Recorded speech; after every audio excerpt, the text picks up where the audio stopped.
Histórias assombradas. Vamos então começar a ler aqui o relato O Triste Fim de um Grande Feiticeiro. Olha só, é um relato médio, ele não é muito longo não. Depois eu leio um ou mais dois aí para vocês, tá? O Triste Fim de um Grande Feiticeiro. Fulano, é um moço. Boa noite, Ana, meu nome é Fulano. Essa história acredito que sirva para um Edit Day. Ei, eu colocando as coisas aqui do Edit Day no dia que não é de Edit, gente. Mas vamos lá. Os nomes já estão trocados, inclusive do orixá que será citado. Trocou até o nome do orixá, ok? Ana, eu contei aquela história da Sandra, da amarração que deu certo demais. Peraí, vou espirrar.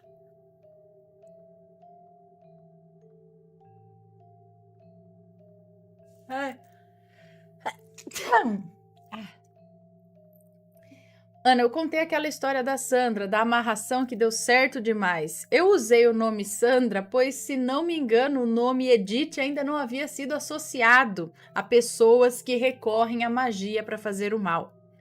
Eu e minha família moramos muito tempo na zona norte de São Paulo, e lá existem muitas pessoas praticantes de cultos afros, tanto candomblé quanto umbanda. Não sei bem o motivo, então tínhamos lá muitos vizinhos candomblecistas e umbandistas, com quem tínhamos amizade. Morávamos em um bairro periférico e conhecíamos uma família adepta do candomblé. Os pais e os 3 filhos eram todos iniciados e filhos de um mesmo Ilê. Ilê é terreiro, tá? Dentre os filhos, o mais velho, que vou chamar de Mário, era o mais próximo da minha mãe. Tinham a mesma idade e estudaram juntos alguns anos na escola. Mário era muito divertido, estava sempre de bom humor, mas isso ia mudar. Quando tinha 16 anos, ele foi iniciado no candomblé. Então, como acontece com todos os adeptos da religião, ele passou a ser conhecido pelo seu nome, mais o nome do orixá ao qual foi iniciado. Então, agora ele era tipo Mário de Oxóssi. Ele mudou até o nome do orixá, lembre-se, não é isso. Enfim. Quando contei a história da Sandra, que era Edith, né? Eu havia dito que poucas pessoas têm o dom de fazer amarração.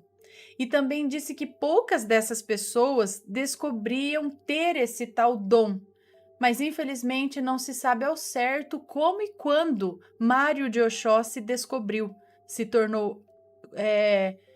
Mas infelizmente não se sabe ao certo como e quando, mas Mário de Oxóssi descobriu e se tornou arrogante. Ele se sentia melhor que todo mundo. Então ele tinha esse dom de fazer amarração, é isso? Gente, se tiver alguma coincidência, algum Mário de Oxóssi aí, é coincidência, tá? Ele só mudou o nome aleatório aqui, tanto do moço quanto do orixá, tá? Então, não... qualquer semelhança é mera coincidência de verdade. Os cachorros Ivan, né? Bom, tanto a sua família quanto a sua mãe de santo eram totalmente contra essas práticas. Mas Mário não estava nem aí. Em pouco tempo, ele largou seu curso. Tem uma hora que os cachorros ficam loucos. Eles veem uma bola de cachorro, assim, começa a latir e vai, e morder, sei lá o quê, fica tudo doido. Bom, em pouco tempo, ele largou seu curso de cabeleireiro, que era o seu sonho, e passou a se dedicar inteiramente a amarrações. A fama dele se espalhava no boca a boca, entre pessoas que não têm amor próprio ou procuram vingança por serem enganadas por namorados ou namoradas. Quando completou sua maioridade espiritual, ou seja, 7 anos de iniciado, daí ninguém mais segurava ele. Ele cobrava o quanto queria e sempre tinha gente que pagava. O pior de tudo isso é que as amarrações dele sempre funcionavam. Vinha gente de outras cidades, de outros estados, dizem até mesmo que de outros países procurar por ele. Ele ganhava muito dinheiro. Como não tinha apoio da família nem da sua mãe de santo, Mário dizia que todos tinham inveja dele, pois não tinham o seu dom, que ele sim tinha axé, era o escolhido do orixá. Se mudou para um bairro melhor, alugou uma casa e lá atendia sua clientela. Homens e mulheres desesperados, sem senso crítico ou moral. Logo, Mário pegou gosto pelo dinheiro, ganhava presentes caros de seus clientes, roupas, perfumes, joias, até carro e viagens ele já ganhou. E percebeu quão manipuláveis eram os seus clientes. Então Mário passou a exigir mais. Quando queria jantar em um restaurante fino, ligava para algum cliente e convidava, para a pessoa pagar o seu jantar. Às vezes queria ir em alguma boate cara, fazia o mesmo. Se queria tirar umas férias e viajar para a Europa ou para os Estados Unidos, fazia o mesmo. Nem sempre as pessoas para quem ele ligava se dispunham a levá-lo ou pagar a sua conta. Então, alguns dias depois, ele mexia. E nem sempre as pessoas para quem ele ligava se dispunham a levá-lo ou pagar a sua conta. Mas aí, alguns dias depois, ele mexia na amarração de quem negava os seus pedidos. Aí a pessoa ligava desesperada, porque tinha brigado com o coitado que estava sob efeito do feitiço. Então ele pedia mais dinheiro e refazia o feitiço.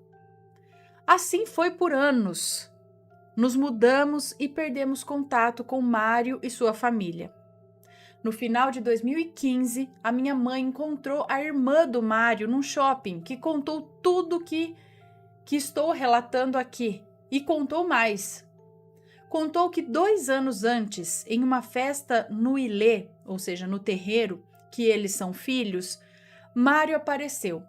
Ele quase nem tinha mais contato com a família, portanto, não sabia da festa, mas apareceu lá só de cueca. Ele não falava nada com nada. Parecia nem mesmo saber onde estava, ou quem ele era.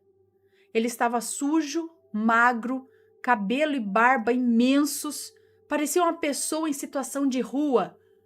A mãe de santo, vendo que não conseguiria ter uma conversa com ele e orixá não fala, chamou seu herê, que explicou a situação. Mário havia enlouquecido. Estava sem tomar banho, sem comer e a sua cabeça estava perdida. O orixá o guiou até a casa, pois se continuasse assim, ele não sobreviveria. Foram tantos anos interferindo no destino e no livre-arbítrio das pessoas que a conta chegou. Mas nem sempre a morte é o suficiente. Tentaram fazer de tudo, aliás, ainda tentam. Banhos, trabalhos, boris para ver se ele volta ao normal, mas sempre com resultados efêmeros. Ele faz acompanhamento com psiquiatra que diagnosticou esquizofrenia. Mas assim como todos os trabalhos que fazem no Ilê, os remédios são apenas paliativos. Tem dias que ele não se lembra quem é. Tem dias que ele volta ao passado e acha que alguma cliente vai procurá-lo. Mas na maioria das vezes ele simplesmente vegeta, sendo cuidado por quem ele humilhava e zombava. E, pessoal, mais um relato aqui mostrando que não dá certo ir atrás dessas coisas, tá? Vejam, os próprios membros ali, eu não sei como diz, do terreiro ali, do candomblé, da umbanda que eles eram ali, ninguém concordava com essa prática de fazer amarração, para vocês verem como não é todo lugar que faz isso. Tem gente com cabeça no lugar, sabe? E não faz, sabe as consequências. Por isso que eu falei num outro dia aqui, pode pergunta aí para quem entende, para algum, mas que tenha boa índole, né? Pai de santo, não sei o que e tal, que não aceita fazer isso. Porque a conta chega, porque não é correto, não é certo fazer isso. Então, tanto quem procura por isso, quanto quem faz e mexe os pauzinhos, vai pagar a conta, né? Você já vai pagar a conta, como ele disse aqui, a conta chega. Então, não dá certo. Pode dar certo por um tempo, mas dá ruim no fim. Vamos ler um outro aqui, já que estamos no negócio da entidade aqui, tudo tem um relato aqui que chama Zé Pilintra. Vamos ler? Oi, Ana, antes de mais nada, quero parabenizar você pelo canal e gostaria de relatar o que aconteceu comigo. Meu nome é Fulana, eu sou do Rio de Janeiro e o que aconteceu comigo foi em 2018, no Rio Grande do Sul. Eu morei lá por 1 ano e 7 meses e sempre tive uma ligação muito grande com o seu Zé Pilintra. Eu tenho ele como meu verdadeiro amigo e eu sinto muito forte a presença dele. Cheguei a fazer parte da casa de Umbanda e sempre tive respeito por essas entidades. E um dia, voltando do trabalho para casa, era por volta da 00:20, eu descia do ônibus em um bairro vizinho e tinha que andar uns 15 minutos até chegar à minha casa. Era só eu na rua e os cachorros. Mas eu sempre tive fé no Zé. E nesse dia eu pedi com toda a fé para que o Zé me levasse em casa, para que nada de ruim acontecesse comigo, pois as ruas estavam escuras e desertas, e só se ouvia os meus passos. Eu entrei numa rua bem estreita, e por algum momento, me deu medo, mas continuei andando e pedi: Zé, não me deixe, por favor, me leva até em casa. E quando eu já estava no meio da rua, a rua era uma subida, eu avistei um homem descendo essa rua cambaleando. Ele parecia muito bêbado. Me deu medo. E eu pensei, agora que eu vou ser assaltada. Zé, me proteja e não deixe que esse homem faça algo de ruim comigo. Quando ele ia se aproximando, ele veio até mim e estendeu a mão e me cumprimentou. E falou, tá tudo bem com você? Fique bem, vai ficar tudo bem. Ele apertou a minha mão bem firme e eu senti uma segurança e aí ele soltou. Ana, quando eu olhei para trás, aquele homem tinha sumido. Desapareceu do nada e não tinha como ele correr, até porque ele estava bêbado. E a rua era bem comprida, não daria tempo. Eu só sei que eu chego a me arrepiar toda vez que lembro disso e eu tenho certeza que era o meu amigo Zé Pilintra que se materializou e mostrou que eu não estava naquele momento sozinha. Fui andando até a minha casa e graças a ele não aconteceu nada de ruim comigo. Eu tenho uma enorme gratidão e amor por ele. Obrigada pela atenção e um grande abraço. E apareceu bêbado, tá cambaleando, mas tava... Agora, será que era... É que sumiu, né? Que o homem sumiu. Mas eu penso, será que era ele que se materializou como um bêbado na rua? Ou ele usou o bêbado para dar um recado a ela e dizer que ela poderia continuar e estava tudo bem? Mas é que como o homem sumiu, né? Aí fica meio... Pode ser ele mesmo.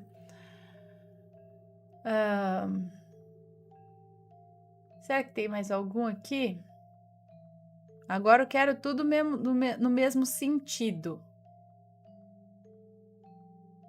Olha, chegou um aqui. Vamos ver.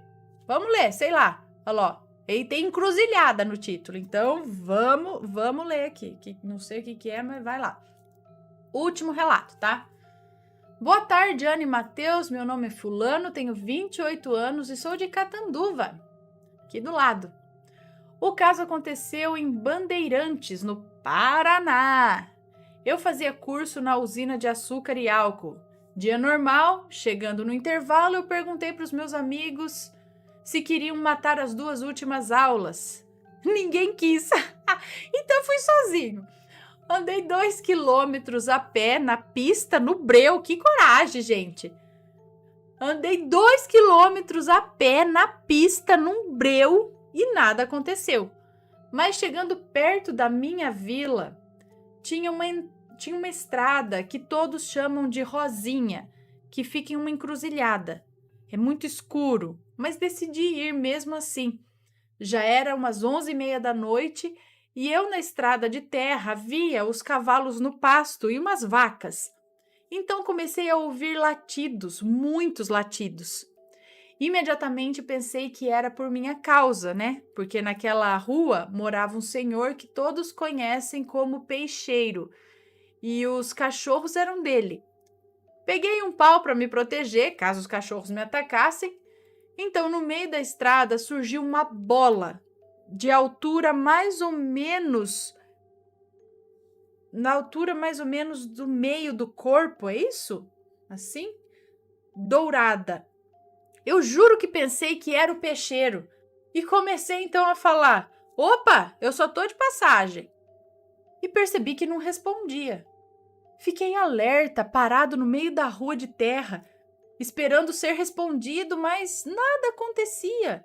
Então a bola apagou e logo em seguida acendeu. Olha, eu conheço o farolete. Não era, porque o farolete tem aquelas marcas arredondadas em torno da luz. E pensei no lampião, mas também não teria que ser aceso no pavio? Com certeza também não era. E comecei a me questionar de umas coisas, é isso? 1. Percebi que os cachorros não vinham avançar em mim, mas sim estavam vendo aquilo que eu estava vendo. Eu acredito que eles viram isso antes de acender e começaram a latir. 2. Ela acendeu e apagou 2 vezes em seguida. Então fiquei com medo e não tirava os olhos daquilo que eu não sabia o que era. Mas de repente, Ana, a bola começou a vir na minha direção devagar, mas não deixei se aproximar, pois eu comecei a voltar cada vez mais rápido e a bola cada vez mais rápido também. Corri em direção ao começo da estrada, que dava no trilho que dava na rua. Então corri, mas corri como nunca havia corrido. Mas parei, olhei para a estrada e a bola parou no começo dela e apagou. Entretanto, muitas pessoas falavam para mim que a Rosinha era assombrada por ter barracões com janelas pregadas como senzalas, mas nunca havia visto nada do tipo. E outra, eu percebi que aquilo não me queria ali na estrada, me expulsou dela. Por fim, procurei saber se alguém havia visto por meio do YouTube e vi relatos de pessoas que também viram e que foram perseguidas por aquilo. Perguntei para um senhor bem mais velho se ele sabia o que era e ele me disse que se tratava da mãe de ouro, que se você a pegasse, acharia ouro, mas falei para ele que nunca teria feito isso mesmo por ouro. Eu morri de medo. Obrigado, sou grande fã de vocês, espero poder tirar uma foto com vocês, abraços, espero que fale esse caso, porque para mim eu vou lembrar até o final da minha vida. Então, a minha mãe já viu bolas de luz no sítio, ela falava que era o boitatá, mas nunca foi tão perto. Tem um relato aqui de uma bola de fogo, mas a bola de fogo tinha até rosto e abria e fechava a boca. Foi presenciada por mais de 20 pessoas no local e ela ficou por mais de minutos, vários minutos, sobrevoando as pessoas ali, tipo, impedindo que elas passassem na estradinha e a moça fala que ela tinha um rosto tipo de caveira, mas era uma bola de fogo grande assim, e ela abria e fechava a boca e ia atrás das pessoas. Ela falou que tinha um monte de gente lá. Tava todo mundo saindo do galpão que trabalhavam, e aí alguém zoou com, sabe? Falou, se é tal coisa, aparece então, sua não sei o quê. E aí o negócio apareceu. E era uma bola de fogo. Agora aí, você falou que era uma encruzilhada, mas tinha trabalhos, essas coisas lá, oferendas. Às vezes é alguma entidade que falou, vai trabalhar aqui, o que você tá fazendo aqui? Ou até te livrando do perigo, porque às vezes é perigoso, né? Tá num lugar desse, tarde, escuro. E aí, tipo, deu um chega pra lá pra você sair de lá logo. Vai saber. Então, chamava de mãe de ouro, tem a mãe d'água, não sei se é luz também. Minha mãe falava boitatá para as luzes que ela via no meio minha avó também, no meio dos eucaliptos por lá. E era sempre uma bola alaranjada, dourada, acho que vai saber. Alguém já viu algo parecido? Deixa nos comentários.